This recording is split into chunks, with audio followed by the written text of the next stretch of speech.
আগে যদি জানতাম গালাগালি দিলে এত কাজ হবে তাহলে কিন্তু প্রথম থেকে এখনো গালাগালি দিয়েছো। আমি বলবো আরো কিন্তু 4টে ম্যাচ বাকি আছে কলকাতার, ঠিক আছে? 4টের মধ্যে 4টেই জিততে হবে। কি খেলছে কলকাতা এটা, এইভাবে কামব্যাক 4 ম্যাচে 4খানা কামব্যাক করলো, 4খানা ম্যাচ জিতলো পরপর। প্রথমে 6খানা ম্যাচ হেরে এসেছিল যেই টিম, হ্যাঁ তুই একসময় তো ভেবেছিলাম আর কলকাতার মধ্যে কিচ্ছু নেই, এখনো তাই ভাববো। তুই ভাব না, লাস্ট যদি 4টে ম্যাচ না জিততো কোনো রকম কোনো চান্সই ছিল না কলকাতা এখানে জেতার, 1%ও এখানে চান্স ছিল না। তাহলে কি 2014 কে রিপিট হচ্ছে আবার? 2014 সালে যাদের মনে আছে 9খানা ম্যাচ কলকাতা জিতে 2014 কিন্তু কাপ নিয়ে বেরিয়েছিল কলকাতা গৌতম গম্ভীরের আন্ডারে। আজকেও কিন্তু মাঠে গৌতম গম্ভীর উপস্থিত ছিল এবং জানি না ব্যাক থেকে কি হচ্ছে না হচ্ছে, পরপর 4টে ম্যাচ জিতে গেছে। মানছি 2014 সময়ের থেকে এই টাইমটা আরো বেশি কঠিন হতে পারে, কারণ হচ্ছে ওই সময় 7টার মধ্যে 5টা ম্যাচ হেরেছিল, 2টো জিতেছিল তাও। এইবার কিন্তু একদম প্রথম 6টায় কিন্তু হেরেছে। নিশ্চয়ই এখানে তার জন্য আরো ম্যাচ জিততে হবে। ফিন অ্যালেনের সেঞ্চুরি, কলকাতার হয়ে ফার্স্টেস্ট সেঞ্চুরি আইপিএল হিস্ট্রিতে কিন্তু আমরা দেখতে পেলাম এই ম্যাচের মধ্যে। তারপরে যদি বলা হয় যে এইখানটায় কলকাতার যে বোলিং সেটআপটা দাঁড়িয়েছে, যেটা আমরা কোনো দিন আশাও করিনি যে কলকাতা বোলিংয়ের দিক থেকে এইভাবে কামব্যাক করবে, যেখানে পাথিরানার মতো প্লেয়ার, মুস্তাফিজুরের মতো প্লেয়ার, হর্ষিত রানার মতো প্লেয়ার নেই। উমরান মালিককে আমরা ফার্স্ট 11-এ ধরেছিলাম, তাকেও খেলাচ্ছে না। আমি একটা জিনিস শুনলাম আজকে, পাথিরানা ফিট আছে কিন্তু তারপরে কলকাতা খেলাচ্ছে না। কথা টিমের কম্বিনেশন ভাঙবে না, কারণ যখন টসে এসেছিল আজিঙ্কে রাহানে, আমি যখন শুনলাম সেম টিম, এই কথাটা বলার মধ্যে একটা আলাদা কনফিডেন্স পেয়েছে কিন্তু আজিঙ্কে রাহানে हमको माफ कर दो না কিছু হ্যাঁ মুখ থেকে ভুল বেরিয়ে গেছে, এখন কিচ্ছু বলিস না একটা ম্যাচ হারুক আগে। আচ্ছা ঠিক আছে, আমি বলবো না, আমি অন্য টপিকটা তুই বলতে পারিস। আমি কলকাতার ফ্যান হিসেবে বলছি, আমি কলকাতার ফ্যান হিসেবে। দেখ একটা জিনিস কি হয়, যখন পরপর 6খানা ম্যাচ হারার পর কি হয়, যাক যেটা হয়ে গেছে, এবার আমরা কিছু হারানোর নেই। হ্যাঁ একদম কিছু হারানোর নেই, যা আছে সব পাওয়ার আছে। হ্যাঁ তুই দেখ সে মানে তারপর থেকে কে কামব্যাক করেছে। বরুণ চক্রবর্তী, সুনীল নারিনের উইকেট টেকিং এবিলিটি, ঠিক আছে, এটা আছে। কার্তিক ত্যাগী এমন একটা প্লেয়ারের হয়ে দাঁড়িয়েছে কলকাতার এখন, যে 146-এ কেএল রাহুলকে আউট করে, এরকম একজন প্লেয়ার এসে দাঁড়িয়েছে কার্তিক ত্যাগী। ক্যামেরন গ্রিন, যাকে নিয়ে আমরা এত গালাগালি করেছি, 25 কোটি বলে লাগিয়েছে, সে কিন্তু ক্যামেরন গ্রিন এসে পারফরমেন্স দেখাচ্ছে অলরাউন্ডার, একদম ব্যাটেও বলেও। তারপরে ফিন অ্যালেনের শুধু বাকি ছিল আসার, ফিন অ্যালেনও দেখিয়ে দিচ্ছে। আর সব শেষ হচ্ছে ক্যাপ্টেন্সি। হ্যাঁ, একটা জিনিসের সব থেকে বড় যেটা এই মনে করি এই ম্যাচের কথা যদি বলি আমরা বিশেষ করে আর কি, তো কলকাতা একটা প্যাটার্ন খুঁজে পেয়ে গেছে পরিষ্কার হিসাব, যে আমরা বল করব, এত রানে আটকাবো। লাস্ট কয়েকটা ম্যাচে দেখলাম 150-60, এটা তো 140, 142, 141 রানে আটকে দিয়েছে। তাহলে এই যে প্যাটার্নটা পেয়ে গেছে কলকাতা, এটার উপরে কিন্তু স্টিক করছে কলকাতা, যা বোঝা যাচ্ছে। Same team খেলাচ্ছে।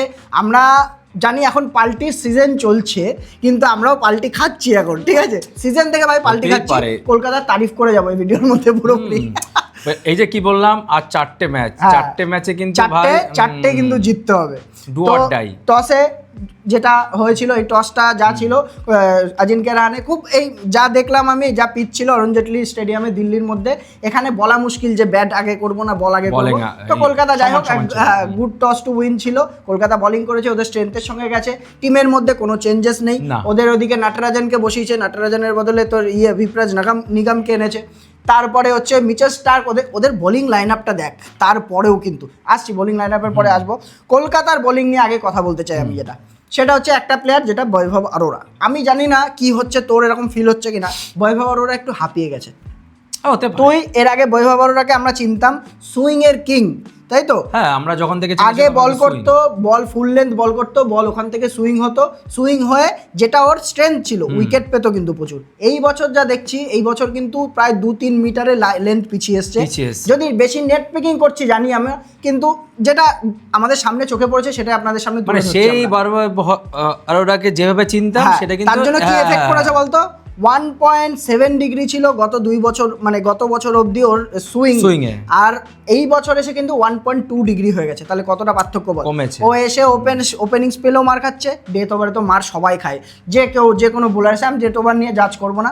ওপেনিং স্পেলে যেটা আগে করতো, যে বল সুইং করে যে ব্যাটসম্যানদের উইকেট তোলা বা হচ্ছে বল ডট খাইয়ে, এই বছর আমি মনে করি এখান থেকে একটা ম্যাচ অন্তত রেস্ট দিয়ে ওকে ওর বদলে উমরান মালিক আছে, খেলাতেই পারে, না খেলানোর কিছু নেই। নবদীপ সাইনিকে একটা ম্যাচ খেলালো, উমরান মালিককে তো এখন প্র্যাকটিসও করাচ্ছে দেখছি আমি যা। কিন্তু আমার মনে হয় যে কম্বিনেশনে চলছে মনে হচ্ছে না, তবে এই একটা জিনিসই ছিল যেটা কিন্তু কলকাতার আজকে নেগেটিভ পয়েন্ট ছিল, বাদ বাকি কিচ্ছু নেগেটিভ ছিল না। স্পিন টু উইন কলকাতার এই ফর্মুলা নিয়ে বেরিয়েছে। যে টিম সামনে আসবে, কলকাতার মতো স্পিন কোয়ালিটি ভাই কোনো দলের কাছে নেই, এটা মানতেই হবে। একমাত্র ছিল কুলদীপ আর আকসার এই দলের কাছে, কিন্তু সুনীল নারিন আর বরুণ চক্রবর্তী যখন ফর্মে থাকে এদের কাছে কেউ টিকতে পারবে না। তো সেই খেলাই দেখালো আবার সুনীল নারিন, কত 4 ওভারে 17 রান দিয়েছে মনে হয়। হ্যাঁ, বরুণ চক্রবর্তী ফর্মে চলে এসছে। তবে আরেকটা যে স্পিনার আছে কলকাতার, প্রথমে এসে পাওয়ার প্লেতে বল করছে, যে সবথেকে কঠিন ওভারগুলো করছে যেখানে এসে পাওয়ার প্লের মধ্যে, সেটা কিন্তু অনুকূল রয়। আগের দিনও 2 উইকেট নিয়ে গেছে, এই ম্যাচে 2 উইকেট হয়তো পেয়েছে, কিন্তু 4 উইকেট পাওয়ার মতো পারফরমেন্স দিয়েছে। বল ডট খাওয়ানো থেকে শুরু করে যে বুদ্ধি করে স্ট্যাম্প আউট করানো, এই যে জিনিসগুলো, পাওয়ার প্লেতে এসে বল ডট খাওয়ানো, এই জিনিসগুলো কিন্তু অনুকূল রয় সবাইকে ইমপ্রেস করেছে। এবং এই বছর যে ও স্ম্যাট থেকে সৈয়দ মুশতাক আলী ট্রফির যে ম্যান অফ দ্য সিরিজ ছিল, যে সেটা তার প্রমাণ, সেই ফর্ম কিন্তু ক্যারি করে আমরা এই বছর দেখতে পাচ্ছি। তাছাড়াও একটা ম্যাচও ফিনিশ করেছিল ব্যাটের মধ্যে। তাছাড়াও একটা টিমে যদি কন্টিনিউ মানে কয়েকটা বছর যদি ডাগ আউটে থেকে না, একটা এক্সপেরিয়েন্স আলাদা ছিল কত বছর, এখানে কলকাতার হয়ে থেকেও কলকাতার আর ফর্মে রয়েছে না, ফর্মে রয়েছে আর ভালো ভালো ওভার করে দিচ্ছে। কলকাতার ভাই 12 ওভার একদম ব্যাংক, এখন 3টে স্পিনারের 12 ওভার ব্যাংক। আর তারপরে দেখবি কি কার্তিক ত্যাগী ভালো বল করে যাচ্ছে, কার্তিক ত্যাগী ভালো কন্টিনিউ ভালো বল করছে। যেমন হচ্ছে তোর আজকেও, আগের দিনও ব্রেক থ্রু দিয়েছে প্রথম উইকেট, এই আজকেও এসে কিন্তু লাস্ট ওভারটা দেখ, লাস্ট ওভারটা 3 রান দিয়ে 2 উইকেট, কেএল রাহুলের উইকেট, যে বলটা বল করলো ওই বলের গতি ছিল 146। কলকাতা এরকম একটা বোলার পেয়েছে, এটাই কলকাতা ভাগ্য ভালো। একে যদি ঠিকঠাক ভাবে গ্রুম করতে পারে, ডুয়েন ব্রাভো আছে, টিম সাউদি আছে, কয়েক বছর এদের আন্ডারে থাকলে কিন্তু একদম এখান থেকে ইন্ডিয়া টিমে যাওয়ার মতো কিন্তু পটেনশিয়াল রাখে, তাই তো? অবশ্যই। এই একটা গেল, সেটা হচ্ছে কার্তিক ত্যাগীর কথা বললাম, প্লাস অনুকূল রয়ের কথা বললাম, নারিন, বরুণ, কার কথা মানে সবার কথা তো বললামই অলরেডি, কারণ হচ্ছে সবাই পারফর্ম করেছে। ক্যামেরন গ্রিন সেও এসে উইকেট পাচ্ছে প্রত্যেকটা ম্যাচের মধ্যে। নালে তুই একটা জিনিস চিন্তা কর, একসময় ডিসির কিন্তু পাওয়ার প্লেতে 55 রান ছিল এক উইকেটে, সেখান থেকে স্ট্রং কামব্যাক করে যে 142 রানে, 55 রান বাদ দে, আমি আরেকটা স্ট্যাটস বলছি, ডিসির স্ট্যাটস বলছি, 74 রানে 1 উইকেট ছিল ওদের, 89 রানে 5 উইকেট ছিল ওদের, 74 রান থেকে 89 রান, মানে হচ্ছে তোর 15 রানের মধ্যে 4খানা উইকেট পড়েছে ওদের ওইখান থেকে। পুরো পরপর উইকেট পড়েই যাচ্ছিল, কলকাতা পরপর উইকেট তুলেই যাচ্ছিল। নিশাঙ্কা যেভাবে শুরু করেছিল, কেএল রাহুল তো প্রথমে শুরু করেছিল, কেএল রাহুলের যে উইকেটটা কতটা প্রেশিয়াস উইকেট ছিল, কতটা দামি উইকেট ছিল, ক্রুশাল উইকেট ছিল, যে ওইখান থেকেও কেএল রাহুলই কিন্তু একমাত্র ডিসির আছে, নাহলে কিন্তু ওদের 150-60-এর মধ্যে কিন্তু এর বেশি রানই করতে হয় না, ওদের বোলাররা ভালো, ঠিক আছে, যে প্রথমে বল পেলে কিন্তু এর বেশি রান করতে হয়, বোলাররা এসে আগে যে কটা ম্যাচ জিতেছে, আমি সে কটা ম্যাচের কথা বলছি। কেএল রাহুল একটা 150 ইনিংস, যেটা মনেই আছে নিশ্চয়ই আপনাদের সবারই মনে আছে। তো ওখান থেকে কেএল রাহুলকে আউট করা কতটা ইম্পর্টেন্ট ছিল। প্রথম নিশাঙ্কাই একমাত্র প্লেয়ার যে এসে, তাও অন্যান্য দিন কি দেখা যাচ্ছে, প্রথম নিশাঙ্কার মধ্যে প্রথমে এসে স্ট্রাইক রেট বেশি থাকে, তারপরে কিন্তু স্ট্রাইক রেট কমে যায়। আজকে 29 বলে 50 মেরেছে ওখান থেকে। প্রথম নিশাঙ্কাই একমাত্র প্লেয়ার যে দিল্লির হয়ে ব্যাটিং করেছে। ডিসির কথা বললে কি বলতো, এখানে শুধু হাসি পায় না তোর, বলতো তুই হাসি পায়। যেমন সামির রিজভি প্রথম 2টো ম্যাচ খেলে 90 জিতেছে, তারপরে একটা মাত্র 40-এর স্কোর রয়েছে। তারপরে আকসার প্যাটেল নিজেকে আগে 4 নম্বরে খেলাতো, 4 নম্বর 5 নম্বরে, আজকে লেটে নামিয়েছে, 22 বলে 11 করে গেছে। হেমাং বাদানিকে কিছু ভাবতে চলবে না, আমার মনে হচ্ছে চলবে না, কারণ সৌরভ গাঙ্গুলি এখন তো নেই বোধহয় এর মধ্যে, সৌরভ গাঙ্গুলি নেই, হেমাং বাদানি হয়তো একা টানতে পারছে না। কিন্তু তুই একটা হিস্ট্রি যদি তুলে দেখিস দিল্লির, ঠিক আছে, কোন কোচ এসে দিল্লিকে ভালো স্কোর করেছে বলতো? একমাত্র শ্রেয়াস আয়ার 2020-তে এসেছিল, সেই বছরই ফাইনালে উঠে। ইয়েতে ছিল না তো রিকি পন্টিং, তখন রিকি পন্টিং ছিল, রিকি পন্টিং এই পাঞ্জাব টিমকে এখানে নিয়ে যাচ্ছে। দিল্লির ভাই তাহলে ওনারশিপ যে প্যাক্ট রয়েছে ওদের, ওনারশিপ ভালো না আমার মনে হয়। সেটাই তো দেখ, আমার মনে হয় এই জিনিসটা হতে পারে, যেমন যেটা লখনৌর সাথে হচ্ছে। কেন এরকম না যে কোনো প্লেয়ারের ফর্ম কিন্তু খারাপ, না ফর্ম আছে, কিন্তু কম্বিনেশন, কোথা কনফিডেন্স, ঠিক আছে, এগুলি কিন্তু অনেক লো হয়ে গেছে দিল্লির, অনেক লো, কনফিডেন্সটাই পুরোপুরি অনেক লো হয়ে গেছে। প্রত্যেকটা ব্যাটসম্যানদের, ট্রিস্টান স্টাবস এত ভালো প্লেয়ার, ফুস। ওটাই তো বলছি, কোনো কাজ লাগবে না। ডেভিড মিলার, ঠিক আছে, দুখানা এরকম ক্রুশাল, হ্যাঁ বসিয়ে দিয়েছে। আমি তোকে শিওর শট বলছি, যদি এই টিমটা যদি কোনো অনারের কাছে যায়, এগুলো পাঞ্জাব বা আরসিবি, আমরা রেট করেছিলাম কত বলতো, দিল্লির টিমকে আমরা 9 রেট করেছিলাম, দিল্লির টিম 9 এরকম 9.5 আছে কে নেই, সেটাই তো staff David Miller, KL Rahul, অক্ষর প্যাটেল, এখানে আশুতোষ শর্মা একটা প্লেয়ার যে কিন্তু দিল্লি এই বছর ইউটিলাইজ করতে পারেনি, ঠিক পারেই তো নেই। আশুতোষ শর্মার কিন্তু মধ্যে পোটেনশিয়াল আছে, আমরা দেখেছি পাঞ্জাবের হয়ে ম্যাচ জিতিয়েছে, দিল্লির হয়ে ম্যাচ জিতিয়েছে, এমন ম্যাচ জিতিয়েছে যেই ম্যাচ কিন্তু পুরো হেরে বসেছিল, সেই প্লেয়ারকে বসিয়ে রেখেছে। নীতিশ রানা একটা ম্যাচ খেললো, এসে কেএল রাহুলের সঙ্গে দ্বিতীয় ম্যাচ খেললো, তারপর থেকে আবার তুই batting line Nitish Rana, Sameer Rizvi, Axar Patel, Ashutosh Sharma, Tristan Stubbs, David Miller, শুধু এটা ব্যাটিং। তারপরে বোলিং এ কে, লুঙ্গি এঙ্গিরি, মিচেল স্টার্ক, নটরাজন, কুলদীপ যাদব, অক্ষর প্যাটেল, মুকেশ কুমারকে আজকে বলই দেয়নি, তাহলে মুকেশ কুমারকে বলই দেয়। অন্যান্য টিম যাই হোক তাই হোক, কিন্তু দিল্লি ভাই বহুত দূর হ্যাঁ, मेरे हिसाब से दिल्ली बहुत दूर है। প্রথম দিকে ভাই কয়েকটা ম্যাচ জিতলো, লাস্ট কিন্তু 3টে ম্যাচের মধ্যে মনে হয় কটা লাস্ট তোর হ্যাঁ 5টা ম্যাচের মধ্যে কিন্তু ডিসি 4খানা হেরেছে, নালে দিল্লি কিন্তু পরপর জিতছিল, সেই সময় আরামসে প্লে অফে যাওয়ার চান্স ছিল, পুরো আমরা ভেবেছিলাম কোয়ালিফাই করে নেবে। হ্যাঁ, তো কলকাতার ব্যাটিং এর উপরে যদি আসি আমরা, কলকাতার ব্যাটিং এ আঙ্কিশ রঘুবংশী, রাহানে দুজনে একদম বেকার ফালতু আউট হলো, দুটো আউটই একদম ফালতু। একটা সময় এরকম হয় কি বলতো, রাহানে যতক্ষণ পিছে থাকে ভাই আউট হয়, এটা আমি ভাবছিলাম রাহানে আউট হলে এত মজা লাগে কেন, এটা আপনাদের থেকে আমরা শুনতে চাই। রাহানে আউট হলে একটা উইকেট পড়ছে কিন্তু কলকাতায়, কিন্তু আমাদের এত মজা কেন লাগে, আপনাদের সাথে ওটা হয় কিনা সেটা একবার কমেন্ট করে জানাবেন, ঠিক আছে। কিন্তু এরা দুজন যাওয়ার পরে এখানে কলকাতার বড় সুযোগ ছিল, 142 রান মাত্র, যেখানে নেট রান রেট কিন্তু বিশালভাবে ভালো করা যেত, এবং যেটা কলকাতা এই ম্যাচে করেছে। ফিন অ্যালেন সেই ওয়ার্ল্ড কাপের ফর্ম কিন্তু ফিন অ্যালেন আজকে দেখালো, টুকটাক ট্রেলার টিজার দেখাচ্ছিল, কিন্তু এই ম্যাচের মধ্যে কিন্তু একদম প্রথম 18 বলে 20 রান ছিল ফিন অ্যালেনের, পরের 29 বলে 18 রান 80 রান করেছে, পরের 29 বলে 80 রান, 29 বলে 80, ঝড় তুলে 94 রানে ছিল, একটা 6 মেরে কিন্তু সেঞ্চুরি মেরে গেল, কলকাতার হয়ে ফার্স্ট টেস্ট সেঞ্চুরি। কলকাতা কিন্তু খুব কম সেঞ্চুরি আছে, ভেঙ্কটেশ আয়ার, তারপরে হচ্ছে তোর ম্যাককালামের প্রথম ম্যাচে ছিল, প্রথম ম্যাচ শুরু করেছিল না, যেন পান্নতিটা লেগেছে, ম্যাককালামে ছিল, ভেঙ্কটেশ আয়ারের ছিল, আর কে মেরেছিল আমার মাথায় আসছে না এখন, ফিন অ্যালেন মারলো, আর কমেন্ট করে জানান আপনারা আর কে আছে কলকাতা, আর একজনই হয়তো থাকতে পারে, আমার এখন মাথায় আসছে না। তো যাই হোক, ফিন অ্যালেন সেখান থেকে 47 বলে সেঞ্চুরি মেরে বেরিয়ে যায়। ক্যামেরন গ্রিন যে একদিকে উইকেট ধরে রাখতে হবে সেই জিনিসটাও বুঝেছে বেশ ভালো করে, যে উইকেট কম পড়লে তাড়াতাড়ি চেস করলে রান রেট বাড়ে, এই জিনিসটা কলকাতার দায়িত্ব নিয়ে খেলেছে, যেটা আমার ভালো লাগলো। এই ম্যাচটা একদম পারফেক্ট, আগের ম্যাচেও এরকম লেগেছিল, এই ম্যাচেও এরকম লাগলো। আর দিল্লির তরফ থেকে ওরাও চেষ্টা করেছিল যে স্পিনার খেলিয়ে কলকাতাকে আটকানোর।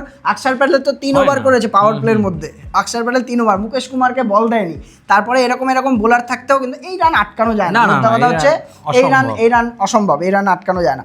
আর ওদিকে তাহলে এখন যদি আমরা দেখি যে কলকাতার হালতটা কি আছে, সেটা হচ্ছে 10টা ম্যাচে 4টে জিতেছে, একটা ভিক্ষার পয়েন্ট ছিল, 4 দুগুণে 8। এই যে ভিক্ষার পয়েন্ট কথা বলবি না, এখন মনে হচ্ছে এটা আশীর্বাদ হয়ে আসছে মনে হয়, পয়েন্টটা ভিক্ষারই ছিল। পাঞ্জাব, আরে শুরুতে ম্যাচ তুমি, আমার রাগ একটাই ওই ম্যাচটার মধ্যে, পাঞ্জাবের ম্যাচটা একটাই রাগ, টস জিতে তুমি দেখতে পাচ্ছিলে যে বৃষ্টি হচ্ছে, হ্যাঁ ওইটাই আমার সবথেকে বড়, এইজন্য আমি ওটাকে ভিক্ষার পয়েন্ট বলছি এখনো অবধি। তো যাই হোক, 9 পয়েন্টে আছে এখনো, লাস্ট 4টে ম্যাচ বাকি আছে, বড় সুযোগ আছে, 4টে ম্যাচে 4টে জিততে পারলে কিন্তু 17 পয়েন্টে পৌঁছে যাবে, চোখ বন্ধ করে কোয়ালিফাই, 15তে কিন্তু আবার ক্যালকুলেটর নিয়ে বসতে হবে। আর দিল্লির এখন অবস্থা শেষ, দিল্লিও 4টে ম্যাচই দিয়েছে, কিন্তু 8 পয়েন্টে ওদের 11টা ম্যাচ হয়ে গেছে, এটা হচ্ছে ওদের মাইনাস। হ্যাঁ, তাহলে এখন ওদের দিল্লির এই অবস্থা, কলকাতার এই অবস্থা, কলকাতার কাছে বড় সুযোগ রয়েছে। কলকাতার ম্যাচ, কলকাতার ফ্যানরা কিন্তু এখনো জেগে উঠেছে। হ্যাঁ, তুই ভাই উল্টোপাল্টা কমেন্ট করবি না ভাই, জেগে উঠেছে এই অবশ্যই, এটা এখন জাগা উচিত না, ওদের কনফিডেন্সটার জন্য বিশেষ করে জাগা উচিত। তো এটা তো রয়েছেই, প্লাস হচ্ছে নেক্সট খেলা যেটা হতে চলেছে সেটা হচ্ছে একটা ইম্পর্টেন্ট খেলা আছে, যেটা হচ্ছে Rajasthan Royals versus GT, Gujarat টাইটান্সের মধ্যে। এটা কিন্তু খুব ভাইটাল একটা জায়গার দুটো পজিশনের খেলা, কিন্তু কেন বলছি, 4 নম্বরে রয়েছে রাজস্থান রয়্যালস, 5 নম্বরে রয়েছে জিটি।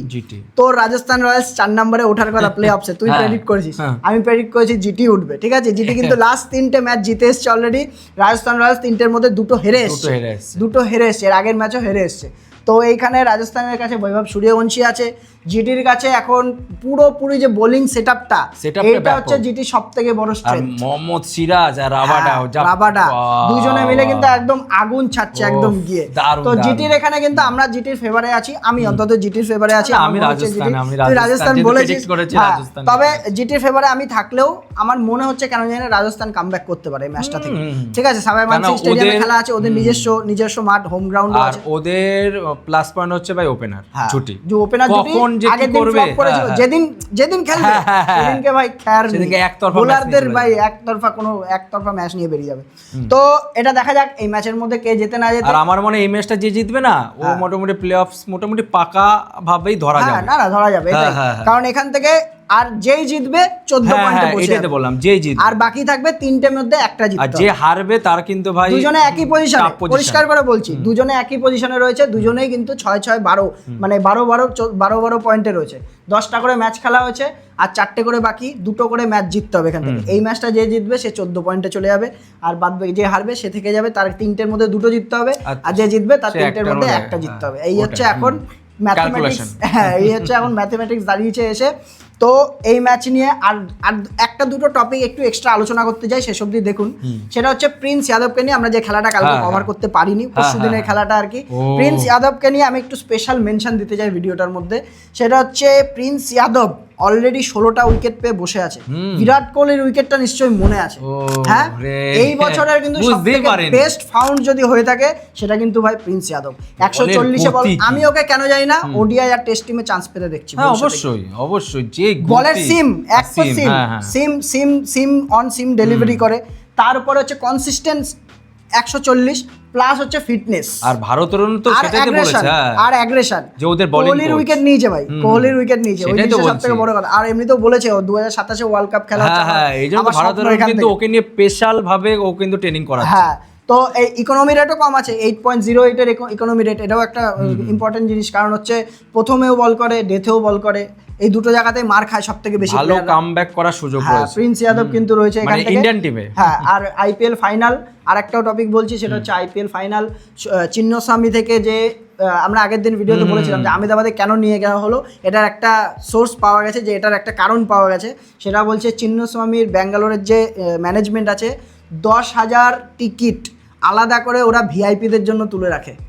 ঠিক আছে, এইটা আইসিসি থেকে বিসিসিআই থেকে এটা বলেছে অফিসিয়ালরা, যে এরকম ভাবে তুলে রাখে, এর জন্য কিন্তু আহমেদাবাদে ইয়ে করা হলো, শিফট করা হলো। যে ওখানে আবার এটা পজিটিভ হতে পারে যে যদি 10,000 টিকিট এখানে ধরে রাখে, তাহলে আহমেদাবাদে গিয়ে সেটা আরো বেশি কোয়ালিটিতে ধরা পড়েনি। ব্যাঙ্গালোরটা ধরা পড়েছে, যে যতক্ষণ না তুমি চোর, যতক্ষণ ধরা না পড়বা তুমি চোর না। ঠিক আছে, এটা হচ্ছে পরিষ্কার কথা।